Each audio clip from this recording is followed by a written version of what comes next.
On the morning of May 1st, 1960, at approximately 6:26 a.m. local time, a single-engine aircraft painted entirely in matte black began its takeoff roll from a military airfield in Peshawar, Pakistan. The aircraft was a Lockheed U-2C, registration number Article 360, carrying no national markings, no identifying insignia, and no armament of any kind.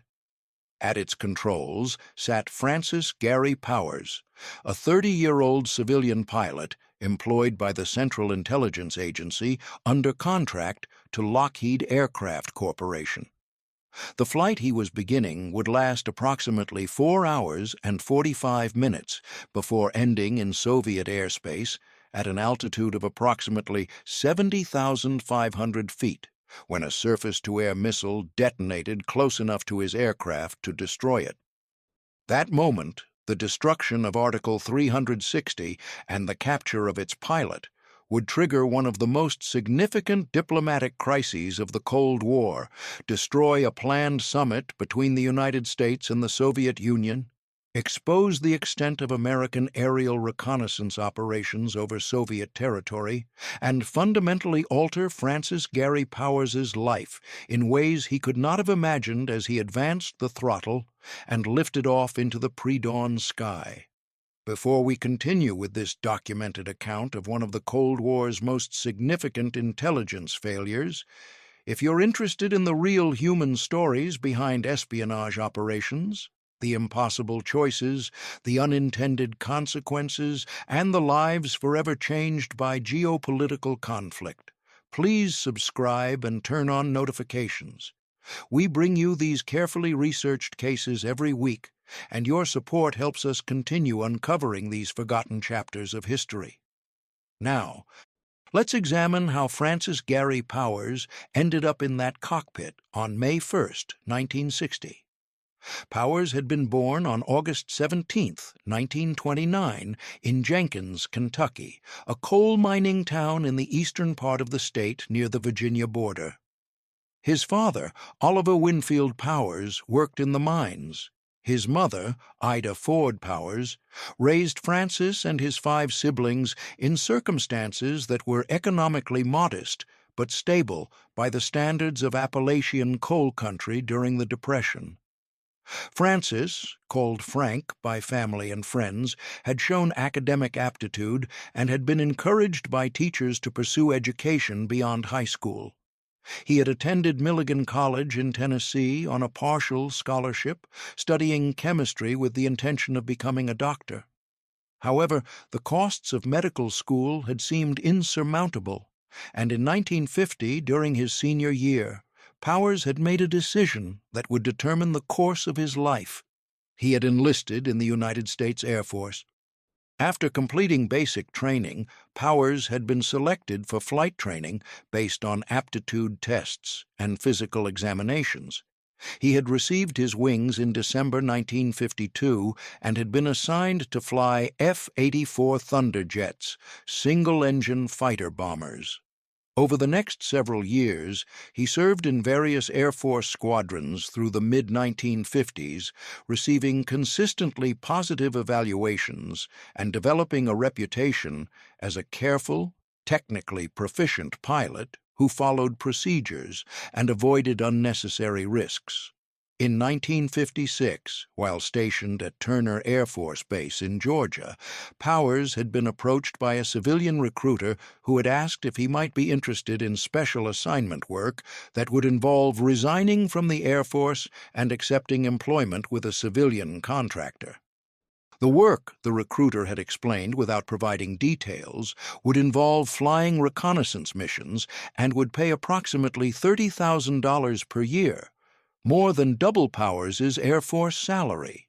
Powers, who by that time had married a woman named Barbara Gay Moore and was thinking about financial security and starting a family, had agreed to hear more. The subsequent interviews and briefings had revealed that the work involved flying U-2 reconnaissance aircraft on missions over denied territory, primarily the Soviet Union, to collect photographic intelligence on military installations, weapons facilities, and strategic targets. The missions were dangerous, the recruiter had acknowledged. The aircraft flew at altitudes above 70,000 feet, well beyond the operational ceiling of Soviet interceptor aircraft, but Soviet air defense systems were improving. There had been losses. Pilots who flew these missions understood they were engaging in work that, if they were captured, would create significant diplomatic complications because the United States government would deny their existence and their mission. Powers had accepted the offer. He had resigned from the Air Force with an honorable discharge in May 1956 and had reported to Watertown Strip, Nevada, a remote airfield northwest of Las Vegas that would later become known as Area 51, for training on the U-2. The Lockheed U-2, designed by Clarence Kelly Johnson and his team at Lockheed's Skunk Works, was unlike any aircraft Powers had flown. It had extraordinarily long wings, 103 feet from tip to tip, that gave it the glide characteristics of a sailplane, but made it exceptionally difficult to land. It flew at altitudes where the air was so thin that the margin between stalling speed and maximum speed was sometimes less than 10 knots, and the single Pratt & Whitney J57 turbojet engine consumed fuel at a rate that demanded constant attention to airspeed, attitude, and flight planning to ensure sufficient range for missions that could last 9 or 10 hours. It required a partial pressure suit similar to those worn by astronauts because at operational altitudes, cabin pressure loss would be fatal within seconds.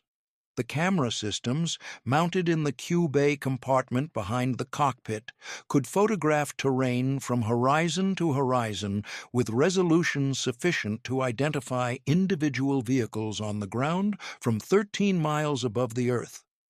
Powers had spent months in training, learning the aircraft's handling characteristics, the operation of its camera systems, and the procedures for high-altitude navigation over hostile territory, where electronic navigation aids might be jammed or unreliable.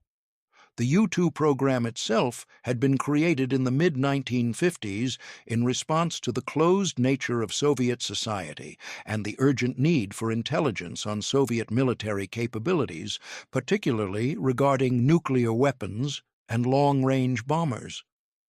Previous U-2 overflights had successfully photographed Soviet military installations, providing crucial intelligence that helped U.S. planners understand the true scope of Soviet capabilities and avoid the kind of miscalculation that could lead to war. By early 1957, Powers had completed training and had been assigned to Detachment B of the CIA's Development Projects Division, which operated U-2 aircraft from forward bases in Turkey, Pakistan, Norway, and Japan. Between 1957 and April 1960, Powers had flown multiple operational missions, including overflights of Soviet territory. Some of these missions had been detected by Soviet radar, and on several occasions, Soviet fighter aircraft had attempted unsuccessfully to intercept him at altitude. Each time, Powers had completed his mission and returned safely. The mission he was beginning on May 1, 1960, had been designated Operation Grand Slam. According to the mission briefing Powers had received the previous evening, he was to fly from Peshawar, Pakistan, northeast across Afghanistan, then north across the Soviet border into Kazakhstan, continuing northwest across the Soviet Union to photograph military and industrial facilities near Sverdlovsk, now Yekaterinburg, Kirov, Arkhangelsk, and the Northern Fleet submarine bases near Murmansk, before exiting Soviet airspace over Norway and landing at Bodø airfield in northern Norway. The total distance was approximately 3,800 miles and would require approximately 9 hours at altitude, much of it over some of the most heavily defended airspace in the world. Weather conditions on the morning of May 1st were acceptable for the mission. The U-2C carried standard camera equipment in its Q bay, along with signals intelligence collection equipment and survival gear in case of emergency. Powers wore his partial pressure suit, which was connected to the aircraft's oxygen supply and would automatically inflate if cabin pressure dropped below a critical threshold. The suit was uncomfortable and restrictive, making even simple movements awkward. Attached to the suit's parachute harness was a survival kit containing rations, a pistol, signal flares, a silver dollar coin containing a poisoned needle concealed within it, and other items intended to help a downed pilot survive in hostile territory. Powers completed his pre-flight checks, started the engine, and taxied to the runway. At 6:26 a.m., he applied full throttle, and the U-2 accelerated down the concrete runway. The aircraft became airborne after approximately 900 feet of roll. Powers retracted the landing gear. The U-2's main gear was designed to detach during takeoff to reduce weight and drag, and began a steady climb at approximately 1,000 feet per minute. By 7:10 a.m., Powers had crossed into Afghan airspace, still climbing toward his operational altitude. The flight proceeded normally as he monitored engine instruments, navigational equipment, and fuel consumption. At approximately 8:15 a.m., he crossed the Soviet border. Almost immediately, his instruments indicated that Soviet radar had acquired him. This was expected. Soviet air defense radar networks had tracked previous U-2 flights, and Powers had been briefed to expect radar tracking throughout the Soviet portion of his route. Powers continued northwest following the planned route. Below him, Soviet territory passed slowly: the Aral Sea, industrial complexes, collective farms, roads and railways connecting cities. The U-2's cameras operated automatically, photographing the terrain in overlapping strips that would later be processed and analyzed. At approximately 8:50 a.m., as Powers approached the area near Sverdlovsk, a major industrial and military center in the Ural Mountains, his aircraft was being tracked by multiple Soviet air defense radar stations and by the Soviet Air Defense Forces command center responsible for that sector.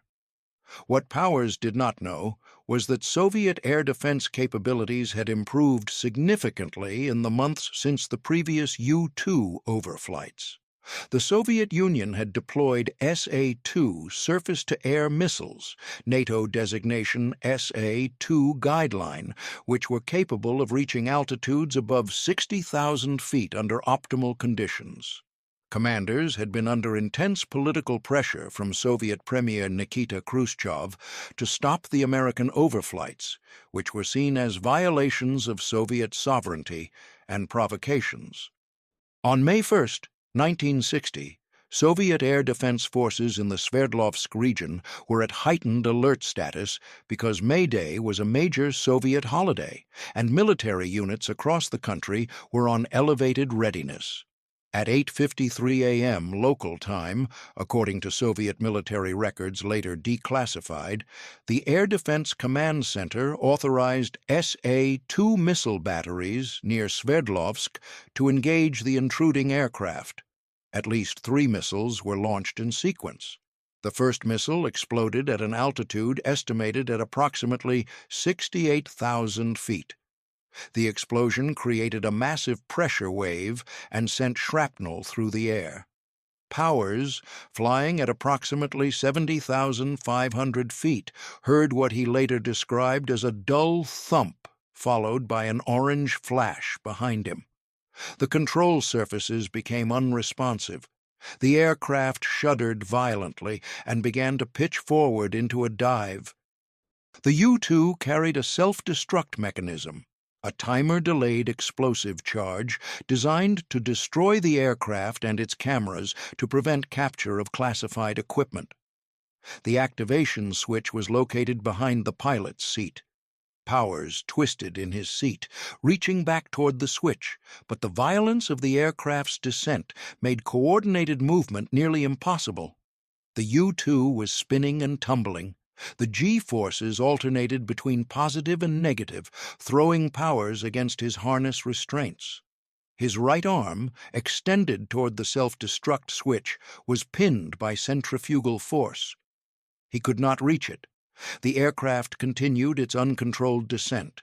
His altitude was decreasing rapidly. Through the violent motion, he caught glimpses of the altimeter, passing through 50,000 feet, then 40,000. Powers made the decision to eject. He released his seat harness and attempted to separate from the aircraft. The U-2 did not have an ejection seat. Pilots had to manually exit the aircraft, but the centrifugal forces from the aircraft's spin made it impossible to climb out.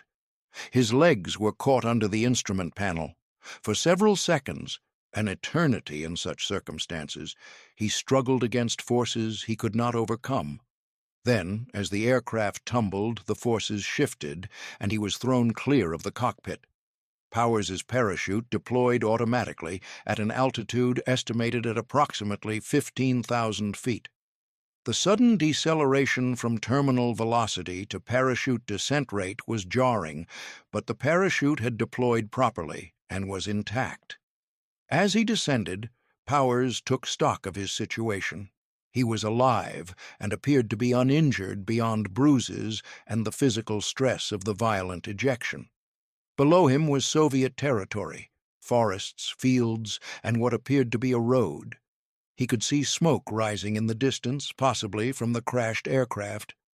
His partial pressure suit had automatically inflated when cabin pressure dropped, and he now deflated it manually to make movement easier. He carried his survival kit and his service pistol, but he understood that his chances of evading capture in the Soviet Union were essentially zero.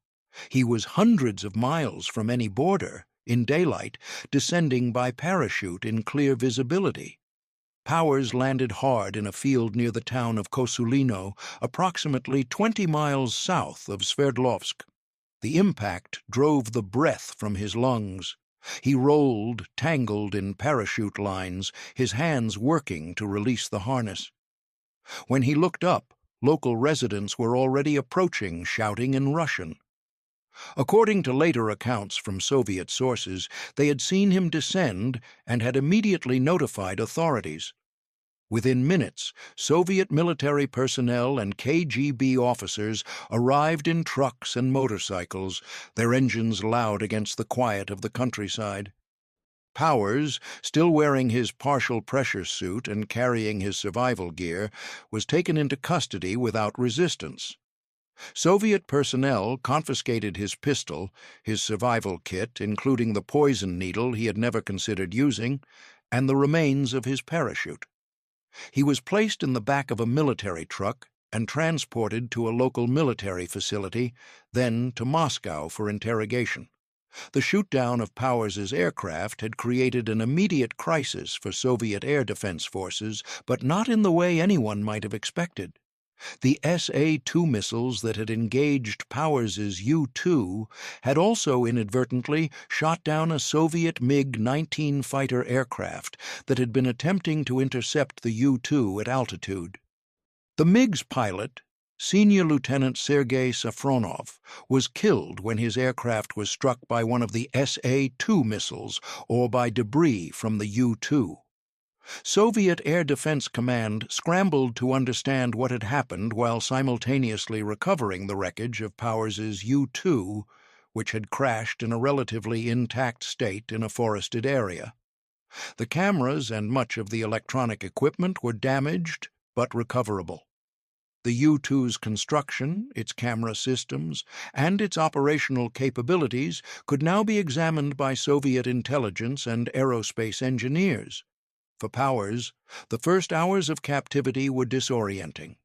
He was transported under guard to Moscow and taken to Glienicke Prison, the headquarters of the KGB. The building's yellow facade and the cold fluorescent lights of its interior corridors would become familiar over the coming days. His interrogation began almost immediately in a sparse room with a table, 3 chairs, and a single bulb overhead. The interrogators, senior KGB officers in civilian clothes, informed him that he had been shot down over Soviet territory while conducting illegal reconnaissance, that his aircraft and equipment had been recovered largely intact, and that he faced serious charges under Soviet law. They asked him to explain his mission, who had sent him, what he had been photographing, and what other operations he knew about. Powers, during his training for U-2 missions, had received instruction on what to do if captured. The guidance had been somewhat ambiguous.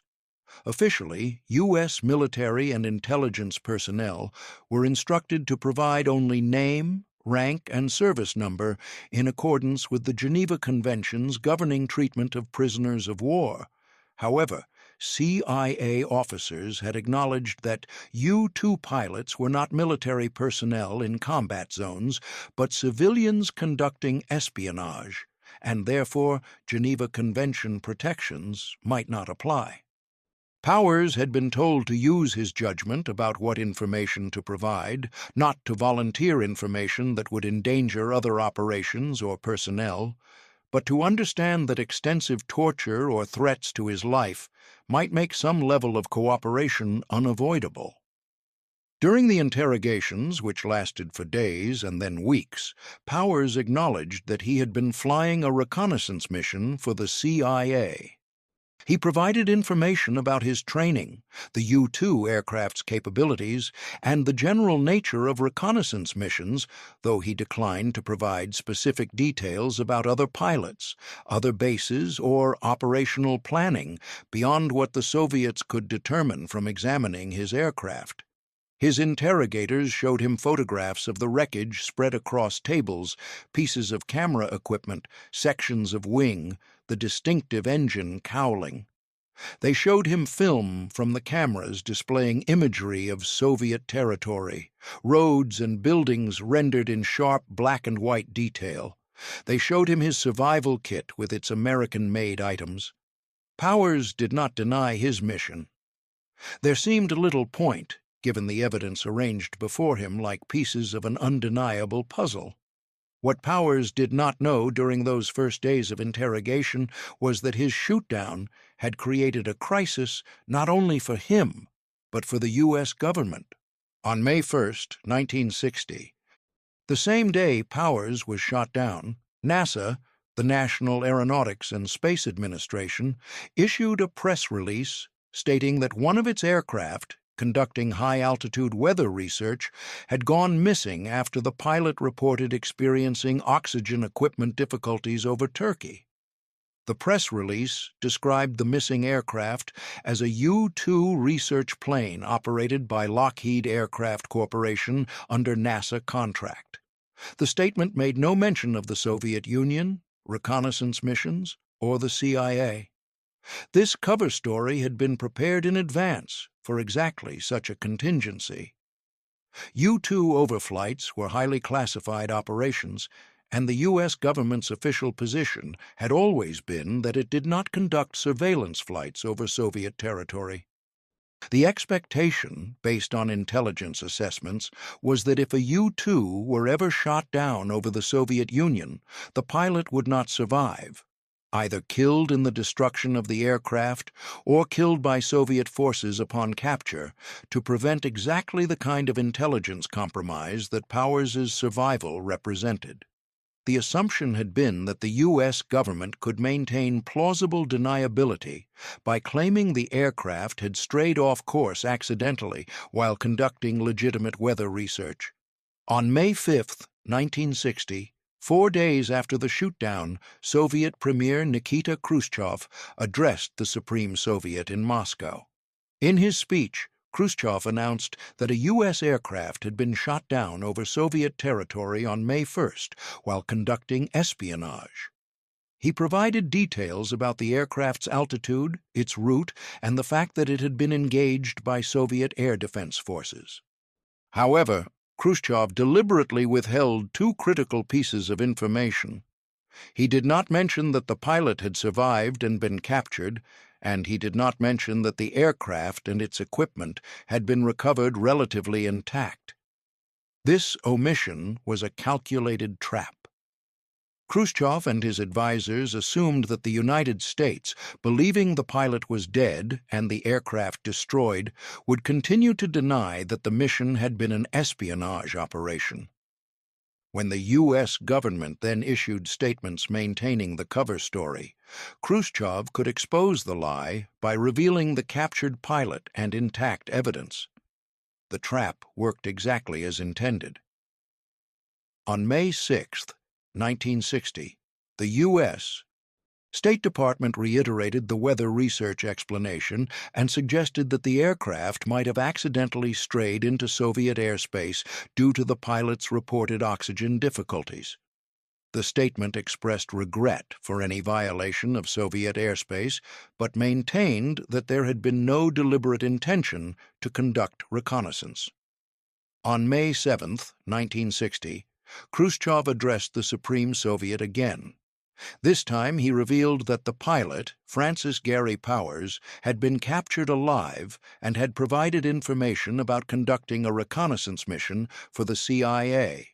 Khrushchev displayed photographs of Powers in Soviet custody, a tired-looking young man in rumpled clothes, photographs of the wreckage of the U-2 showing its camera equipment laid out on tables, and developed film from the cameras showing Soviet military installations in precise detail. He quoted from Powers's statements, in which Powers had acknowledged working for the CIA and conducting reconnaissance. Khrushchev's speech was triumphant and mocking, emphasizing that the United States had been caught lying not only about the reconnaissance missions, but about the fate of the aircraft and pilot. The exposure of the U-2 program created immediate political repercussions. President Dwight D. Eisenhower, who had personally authorized the May 1st overflight, despite reservations about the risks, faced a dilemma. The evidence was undeniable. The pilot was alive, the aircraft had been recovered, and the mission's espionage purpose was documented. The president could continue to deny U.S. government involvement, but doing so would appear absurd given the evidence and would undermine U.S. credibility. Alternatively, he could acknowledge the reconnaissance program and attempt to justify it as a necessary intelligence collection effort in the context of the Cold War. On May 11, 1960, President Eisenhower made a decision that was unprecedented. He publicly acknowledged that the United States had been conducting reconnaissance overflights of the Soviet Union using U-2 aircraft, and he took personal responsibility for authorizing these operations. In a statement, Eisenhower explained that such intelligence collection was necessary because of the closed nature of Soviet society and the need for the United States to monitor Soviet military capabilities to prevent surprise attack. However, he also announced that U-2 overflights of the Soviet Union would be suspended. The timing of this crisis could not have been worse. Eisenhower and Khrushchev were scheduled to meet in Paris on May 16, 1960, for a summit conference that was intended to address arms control, Berlin, and other Cold War tensions. The summit had been planned for months and was seen as an opportunity to reduce East-West tensions. The U-2 incident destroyed any possibility of a productive summit. When the leaders gathered in Paris, Khrushchev demanded that Eisenhower apologize for the reconnaissance flights and punish those responsible. Eisenhower refused to apologize, stating that he had suspended the flights but would not condemn intelligence collection that he believed was legitimate. Khrushchev walked out of the summit. The conference collapsed before substantive discussions could even begin. The diplomatic fallout was significant, setting back U.S.-Soviet relations and contributing to increased Cold War tensions over the following years. For Powers, the immediate consequence was that he became a bargaining chip and a propaganda asset for the Soviet Union. On May 19, 1960, Soviet authorities announced that Powers would be tried in a Soviet court on charges of espionage. The trial was scheduled for August 1960, and it would be conducted publicly, allowing the Soviet government to use the proceedings for propaganda purposes. Powers's wife, Barbara, learned of his capture from news reports. She had known that her husband worked for the CIA conducting reconnaissance flights, though she had not been given details about specific missions or risks. The realization that he had been captured and would face trial in the Soviet Union was devastating. She contacted U.S. government officials seeking information about his status and what might be done to secure his release. The responses she received were carefully worded and non-committal. The U.S. government acknowledged that Powers was in Soviet custody and stated that efforts were being made through diplomatic channels to ensure his safety and fair treatment, but officials could make no promises about his release or the outcome of his trial. Powers's parents, Oliver and Ida Powers, also learned of their son's capture through news reports.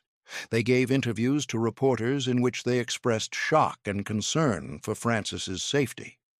They described him as a patriotic American who had served his country and insisted that he should be treated as a prisoner of war rather than as a criminal. However, the legal reality was more complex. Powers had not been in uniform when captured. He had been conducting espionage under civilian cover. Under international law, states have the right to prosecute foreign nationals who engage in espionage on their territory. The trial of Francis Gary Powers began on August 17, 1960, his 31st birthday, in the Hall of Columns in Moscow, a grand venue with ornate chandeliers and tall windows typically used for state occasions and show trials. The proceedings were conducted in Russian with consecutive translation into English for Powers's benefit. The courtroom was filled with Soviet officials, journalists, and selected members of the public. Powers sat in a defendant's box, flanked by guards. He was represented by a Soviet defense attorney, Mikhail Griniev, who had been appointed by the court. The prosecution was led by Roman Rudenko, the Procurator General of the Soviet Union, who had previously served as chief Soviet prosecutor at the Nuremberg trials. The trial lasted 3 days. The prosecution presented extensive evidence. Wreckage from the U-2 aircraft arranged on tables and photographed for display, camera equipment with its sophisticated lenses and film magazines, developed film showing Soviet military installations in clear detail, Powers's survival kit, which included the poison needle concealed in a silver dollar, and transcripts of Powers's statements during interrogation. Soviet witnesses testified about the recovery of the aircraft and the arrest of Powers. The prosecution's case was straightforward. Powers had entered Soviet airspace without permission, had conducted espionage by photographing military and industrial facilities, and had been caught in the act with undeniable evidence. Powers testified in his own defense, acknowledging that he had been working for the CIA, that his mission had been to photograph Soviet territory, and that he understood his actions violated Soviet law. His attorney argued for leniency, noting that Powers had been following orders from his government, had cooperated with investigators after his capture, and had not intended personal harm to the Soviet Union. The defense's argument was not that Powers was innocent, but that his sentence should take into account mitigating factors. On August 19, 1960, the court delivered its verdict, guilty of espionage. Powers was sentenced to 10 years of confinement, with the first 3 years to be served in prison and the remaining 7 years in a labor camp. The sentence was severe, but not as harsh as it might have been. Under Soviet law, espionage could be punished by death. The fact that Powers received a prison sentence rather than execution suggested that Soviet authorities intended to use him for future negotiations rather than making him a martyr. Powers was transferred to Vladimir Central Prison, a facility approximately 120 miles east of Moscow that housed political prisoners and others convicted of serious crimes. The conditions were harsh. His cell was small, perhaps 8 feet by 10 feet, with concrete walls painted a dingy green, a narrow metal bed frame with a thin mattress, a small table, and a bucket. The single window was set high in the wall and barred. Cold in winter, stifling in summer, poorly ventilated year-round, the space became his entire world. He was held in isolation for much of his confinement, with limited contact with other prisoners. His daily routine consisted of waking at 5:30 a.m. to the sound of metal doors clanging, receiving a breakfast of dark bread and weak tea that tasted of metal, spending most of the day in his cell with occasional periods of exercise in a small yard surrounded by high walls, and receiving meals of watery soup, more bread, and occasionally small portions of meat or vegetables. He was allowed to write letters to his family, though his correspondence was monitored and censored by prison authorities. He received occasional letters from Barbara and from his parents, though mail delivery was irregular and some letters never arrived. The psychological strain of imprisonment was significant. Powers had no certainty about when or whether he would be released. He was isolated from other American prisoners, had limited access to reading material or other forms of intellectual stimulation, and lived with the knowledge that his trial and imprisonment had become international news and had affected U.S.-Soviet relations. He spent hours each day simply sitting in his cell, the silence broken only by distant footsteps in corridors or the muffled sounds of other prisoners, thinking about his family, his situation, and what his future might hold. During this time, behind the scenes, the U.S. government was engaged in efforts to secure Powers's release. These efforts were complicated by the diplomatic fallout from the U-2 incident and by the fact that the United States had no diplomatic leverage that would compel the Soviet Union to release Powers unconditionally. What the U.S. government did have was a Soviet intelligence officer in custody who might be exchanged for Powers. Rudolf Ivanovich Abel, whose real name was William August Fisher, was a Soviet intelligence officer who had been arrested by the FBI in New York in June 1957. Abel had been operating in the United States under deep cover as an artist and photographer while serving as a senior KGB officer responsible for managing Soviet intelligence networks in North America. He had been betrayed by a subordinate who defected to the United States. Abel's trial in federal court in 1957 had resulted in a conviction for espionage and a sentence of 30 years in federal prison. He had been incarcerated at the federal penitentiary in Atlanta. Shortly after Powers's conviction in August 1960, attorney James B. Donovan, who had served as Abel's defense counsel during his trial, approached U.S. government officials with a proposal: arrange a prisoner exchange, trading Abel for Powers. Donovan had maintained contact with Soviet officials through unofficial channels, and he believed the Soviets might be willing to negotiate such an exchange. The U.S. government, while publicly maintaining that it would not negotiate directly with the Soviets for Powers's release, quietly authorized Donovan to explore the possibility of an exchange through unofficial intermediaries. The negotiations were slow and delicate. Soviet officials initially demanded additional concessions beyond a simple one-for-one exchange. They sought the release of other Soviet citizens held in Western prisons or the return of Soviet assets seized in espionage cases. The U.S. government, through Donovan, maintained that the exchange should be limited to Powers for Abel.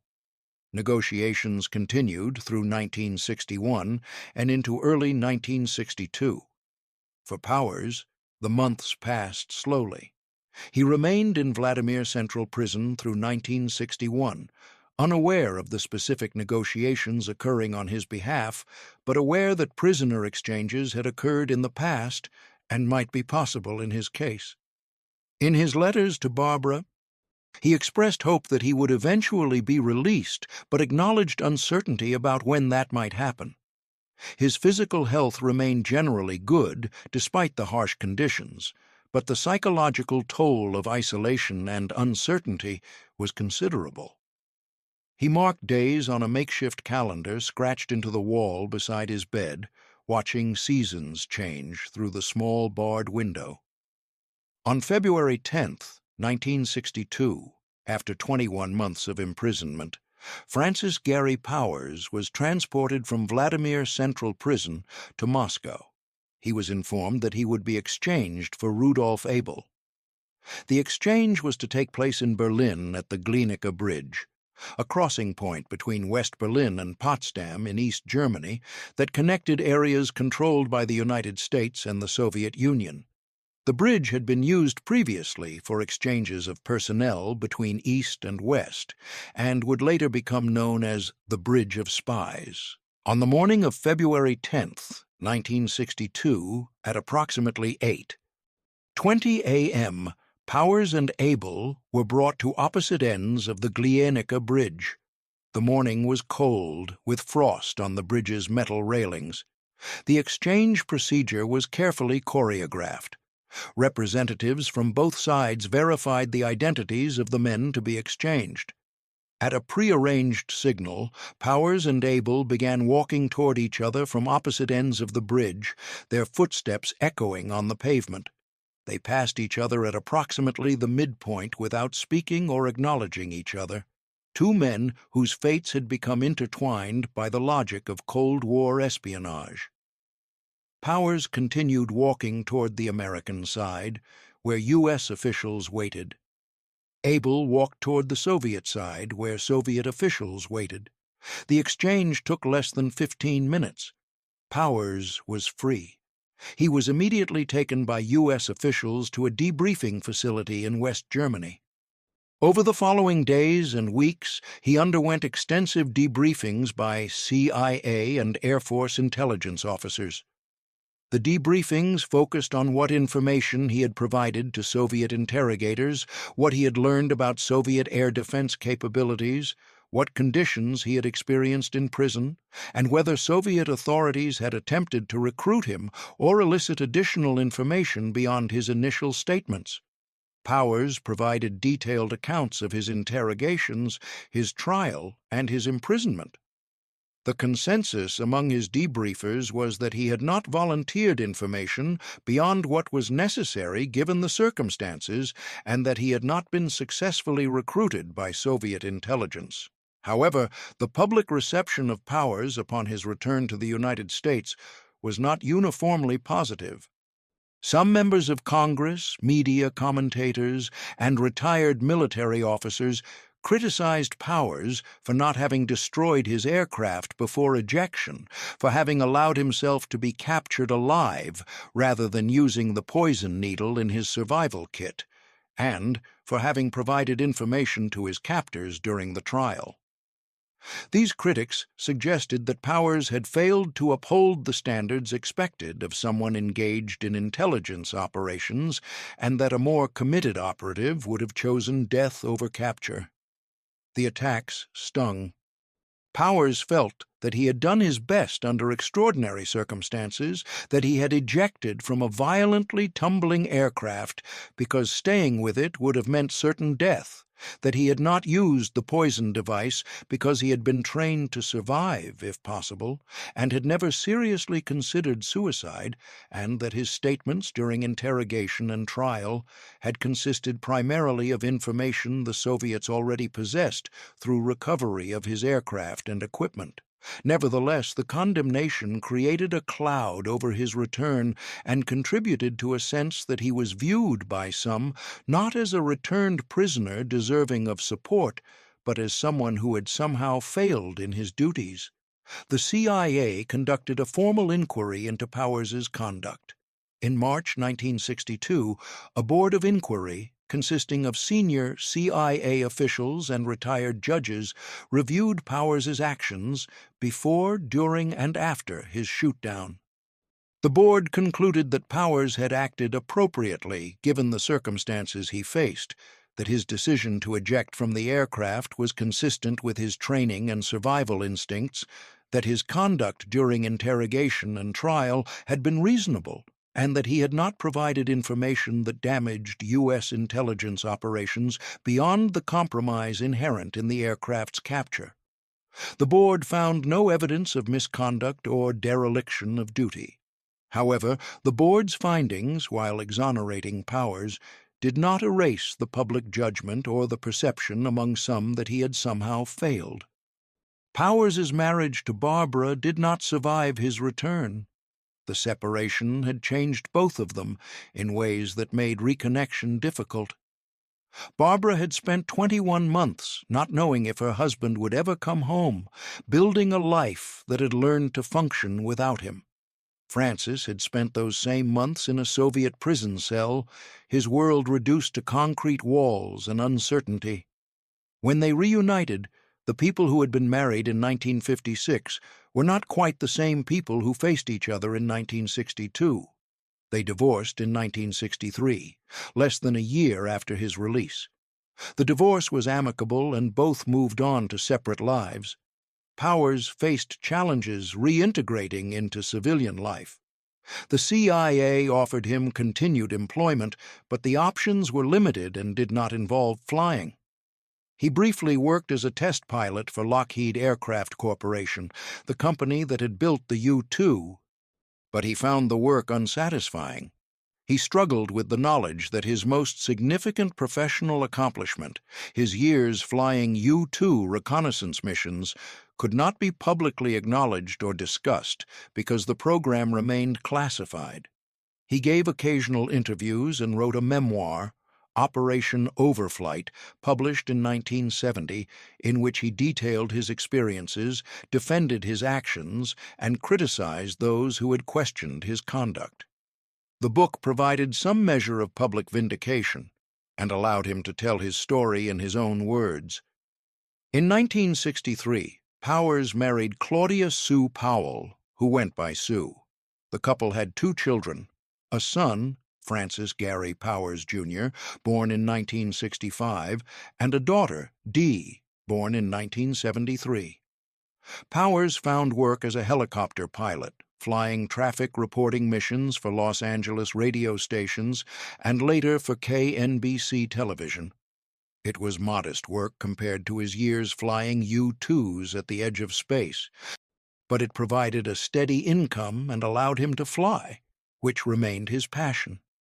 He would rise early, conduct pre-flight checks on the helicopter, and spend hours above the Los Angeles freeways reporting on traffic conditions to commuters below, work that was routine and safe and utterly different from the reconnaissance missions he had once flown. On August 1, 1977, Powers was flying a Bell 206 Jet Ranger helicopter for KNBC over the San Fernando Valley in Los Angeles, reporting on traffic conditions. At approximately 12:35 p.m., while returning to the Van Nuys Airport to refuel, the helicopter experienced a sudden loss of power. According to witness accounts and the subsequent investigation by the National Transportation Safety Board, the helicopter descended rapidly and crashed in a residential area in Encino, California. The impact was devastating. The helicopter struck the ground and burst into flames. Powers and his cameraman, George Spears, were both killed instantly. Powers was 47 years old. The official investigation determined that the crash was caused by fuel exhaustion. The helicopter had run out of fuel, causing engine failure. The NTSB report noted that the helicopter's fuel gauges had been reading incorrectly, possibly due to a mechanical malfunction, and that Powers may have believed he had sufficient fuel to return to the airport when, in fact, the tanks were nearly empty. Whether the fuel exhaustion was due to mechanical malfunction, instrument error, or failure to properly monitor fuel levels could not be definitively determined from the wreckage, but the evidence suggested that Powers had attempted to return to the airport after realizing fuel was critically low and had not made it in time. It was a tragic and ironic end for a pilot who had survived being shot down over the Soviet Union, 21 months of imprisonment, a dramatic prisoner exchange, and years of public scrutiny, only to die in a routine helicopter accident over Los Angeles. His widow, Sue Powers, and his children, Francis Gary Powers, Jr., then 12 years old, and Dee Powers, then 4 years old, were left to grieve and to grapple with the complex legacy he had left behind. For Francis Jr., born after his father's return from Soviet imprisonment, there was a particular burden. Growing up with a famous name associated with espionage, international crisis, and controversy, while having known his father primarily as a helicopter pilot who came home each evening smelling of aviation fuel and talked about traffic patterns rather than reconnaissance missions. As Francis Jr. grew older, he became an advocate for his father's legacy, working to ensure that his father's service and sacrifice were properly recognized. In the years following Powers' death, declassification of CIA and Air Force documents related to the U-2 program provided additional context about the missions Powers had flown and the risks he had faced.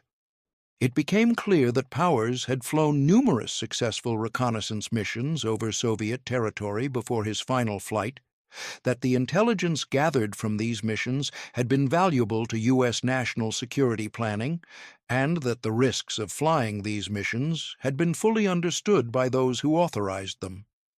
The narrative that had sometimes portrayed Powers as someone who had failed was increasingly challenged by a more nuanced understanding of the impossible situation he had been placed in and the professionalism with which he had conducted himself.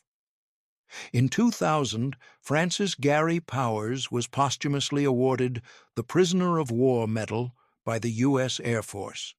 In 2012, on the 52nd anniversary of his shootdown, Powers was posthumously awarded the Silver Star for his actions on May 1, 1960. The citation for the Silver Star noted that Powers had displayed exceptional loyalty during his imprisonment and that his conduct exemplified the highest traditions of military service. The awards, granted more than 3 decades after his death, represented a formal acknowledgment by the U.S. military and intelligence community that Powers had served honorably and that the harsh judgment he had faced during his lifetime had been unjustified. Francis Gary Powers, Jr., who accepted the awards on behalf of his father, became the founder and chairman of the Cold War Museum in Vint Hill, Virginia, which preserves artifacts and documents related to Cold War intelligence operations, including exhibits about the U-2 program and his father's mission. Through his advocacy and the museum, Francis Jr. has worked to ensure that the human costs of Cold War espionage, the risks faced by pilots like his father, the sacrifices made by their families, and the complexities of service in shadowy conflicts are remembered and understood. The broader consequences of the U-2 incident extended far beyond Powers' personal story. The shoot-down and the subsequent diplomatic crisis exposed the extent of U.S. aerial reconnaissance operations over the Soviet Union and forced both superpowers to acknowledge publicly what had previously been conducted in secrecy. The incident contributed to increased Soviet investment in air defense systems and ultimately influenced the development of reconnaissance satellites as a safer alternative to manned overflights. The Corona satellite program, which had been under development concurrently with the U-2 program, became operational shortly after Powers' shoot-down and eventually replaced high-altitude manned reconnaissance flights as the primary means of collecting intelligence imagery from denied territory. The collapse of the Paris summit in May 1960 had lasting diplomatic consequences. The failure to achieve progress on arms control and other Cold War issues contributed to increased tensions over the following years, including the construction of the Berlin Wall in 1961 and the Cuban Missile Crisis in 1962. While it would be an overstatement to attribute these events solely to the U-2 incident, the diplomatic damage caused by the shootdown and the way it was handled certainly contributed to the deterioration of U.S.-Soviet relations during the early 1960s. For the Soviet Union, the shootdown represented a significant propaganda victory. Khrushchev's ability to expose U.S. denials as lies, to display the captured pilot and aircraft, and to use the incident to portray the United States as an aggressor conducting illegal espionage reinforced Soviet narratives about Western imperialism and provided domestic political benefits to Khrushchev's leadership. However, the incident also revealed that Soviet air defenses, while capable of downing the U-2, had done so only after years of unsuccessful attempts, and that the U.S. had been conducting reconnaissance overflights with relative impunity for a significant period. The question of responsibility for the U-2 incident is complex and resists simple answers. Francis Gary Powers was the pilot who flew the mission, but he was executing orders authorized at the highest levels of the U.S. government. President Eisenhower personally approved the May 1st overflight, despite reservations from some advisors who argued that conducting such a provocative mission so close to the planned Paris summit was unnecessarily risky. Intelligence officials who planned the mission understood the risks, but assessed that the intelligence value justified those risks, and believed that Soviet air defenses would not be able to engage an aircraft at the U-2's operational altitude. The failure to anticipate that Soviet SA-2 missiles could reach the U-2's altitude under certain conditions represented an intelligence assessment that proved incorrect, though not an unreasonable one given the available information at the time. The decision to use a cover story that assumed the pilot would not survive and the aircraft would be destroyed represented a calculated gamble that Soviet forces would not be able to recover useful evidence. That gamble failed when Powers survived and the aircraft crashed largely intact, creating the conditions for the diplomatic disaster that followed. Powers himself bore no responsibility for the larger policy decisions that sent him on the mission. His responsibility was to fly the aircraft according to his training and mission briefing, which he did. When the aircraft was hit and became uncontrollable, his decision to eject rather than staying with the aircraft to ensure its destruction was a survival instinct that cannot reasonably be criticized. The expectation that he should have chosen certain death over the possibility of capture reflects a romanticized view of intelligence operations that does not account for the reality of human beings facing life-or-death decisions in seconds while tumbling through the sky at hundreds of miles per hour. The treatment Powers received upon his return, the attacks suggesting he had somehow failed, the questions about why he had not used the poison needle or destroyed the aircraft, reflected Cold War anxieties about loyalty, sacrifice, and the perceived need for absolute commitment to ideological struggle rather than fair assessment of impossible circumstances. These condemnations also reflected a fundamental misunderstanding of what had been asked of Powers and what he had actually done. He had been trained to fly reconnaissance missions and to survive if possible. He had not been trained to commit suicide, and the poison needle in his survival kit had been provided as an option for unendurable circumstances, not as an expected outcome. The fact that these harsh judgments were later recognized as unjustified and that Powers was posthumously honored with military awards suggests that the initial reactions were shaped more by Cold War propaganda narratives and unrealistic expectations than by fair assessment of his conduct. For Barbara Powers, who divorced Francis in 1963, the U-2 incident and its aftermath represented a life-altering trauma that she had not chosen and could not control. She had married a military pilot, had accepted the risks and separations that came with that life, and had adjusted when Francis left the Air Force to work for the CIA. But nothing had prepared her for the experience of learning from news reports that her husband had been shot down over the Soviet Union, watching his trial broadcast internationally, waiting for 21 months while he sat in a Soviet prison, and then attempting to rebuild a marriage under the weight of that trauma and the public scrutiny that came with it. Her decision to divorce Francis was neither surprising nor condemnable. It was the decision of someone trying to reclaim her own life after years of being defined by circumstances beyond her control.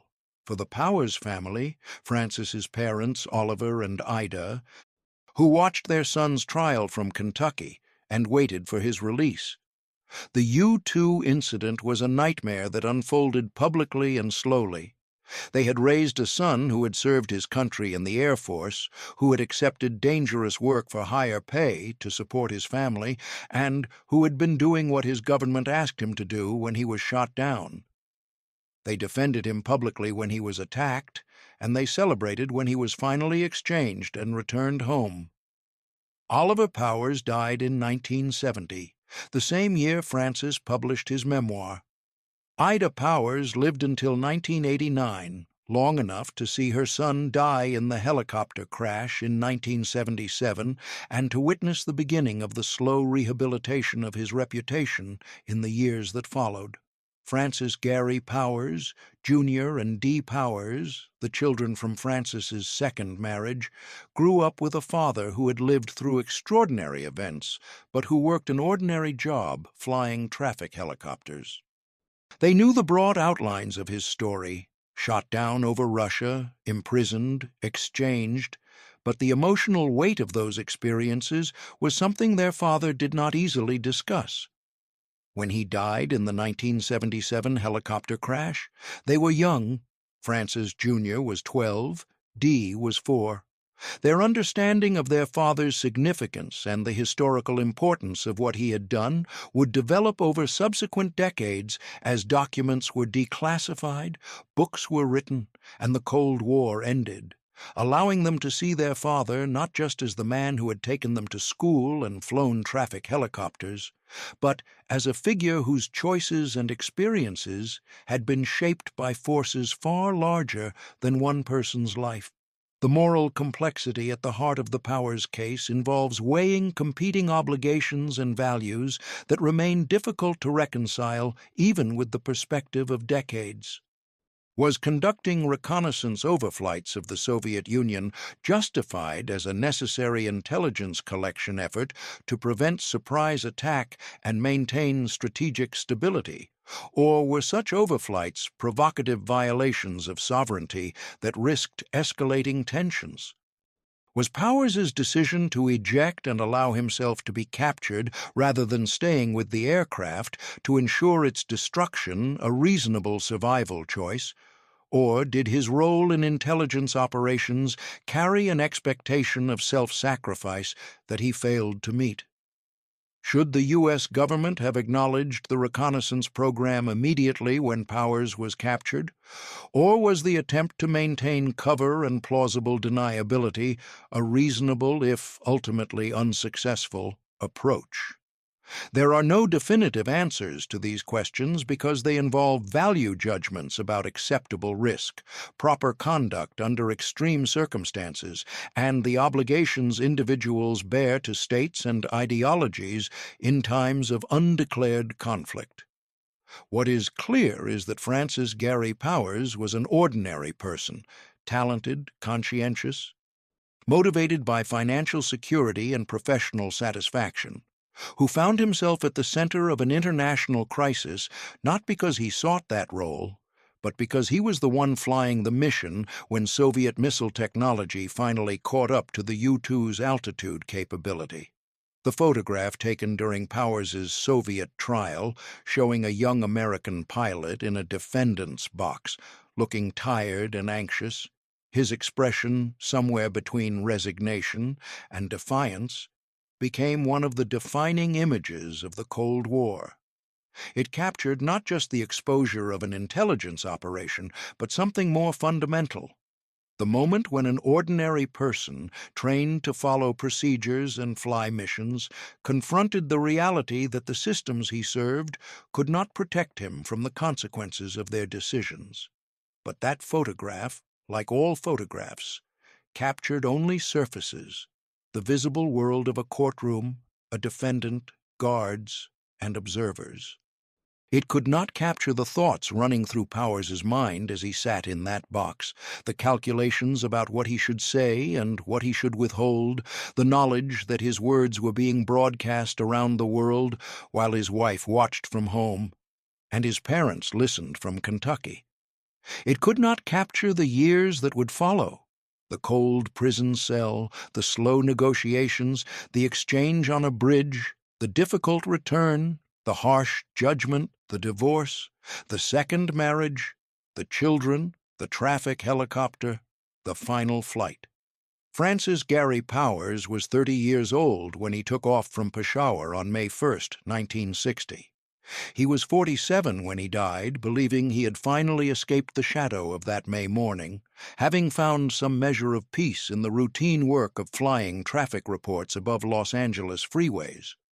And in between those moments, between the shoot-down and the exchange, between the exchange and the posthumous recognition that came too late for him to know about it, he learned that survival, the choice he made in seconds while falling through Soviet airspace, carried a price that would be paid across decades, not primarily in prison cells or congressional hearings, though those were part of it, but in the quiet spaces of a life that could never quite return to normal, in relationships strained by trauma and absence, in the weight of being a historical figure when all he had wanted was to fly aircraft and support his family.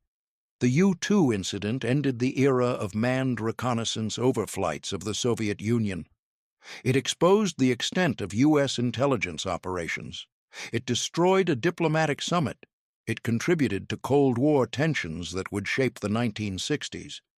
And it altered the life of Francis Gary Powers in ways that he spent the rest of his years trying to understand, explain, and move beyond. The photograph of him in Soviet custody represents not just a moment of espionage exposed, but a reminder that every intelligence operation, every diplomatic crisis, every international incident involves human beings making choices under pressure they did not create, bearing consequences they did not fully anticipate, and living with outcomes that extend far beyond the moment captured on film. In the end, Powers was neither the hero some wanted him to be, nor the failure others accused him of being. He was simply a pilot who flew where he was sent, survived when he was not expected to, and spent the rest of his life trying to reconcile what he had done with what the world demanded he should have done.